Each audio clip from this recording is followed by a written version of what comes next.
Vinèg, Haitian spicy vinaigrette. So this one is the Vinèg.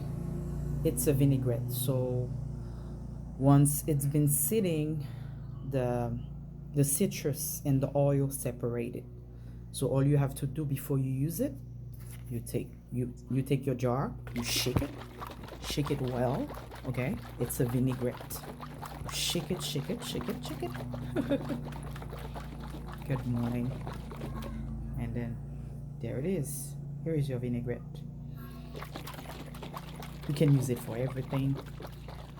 For your meat, poultry, red meat, any kind of meat. Okay, you use it. It's an add, it's a plus to your dishes.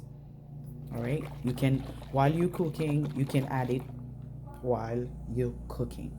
It's delicious, it's flavorful, it is spicy. Yes, it is spicy. Haitian spicy vinaigrette.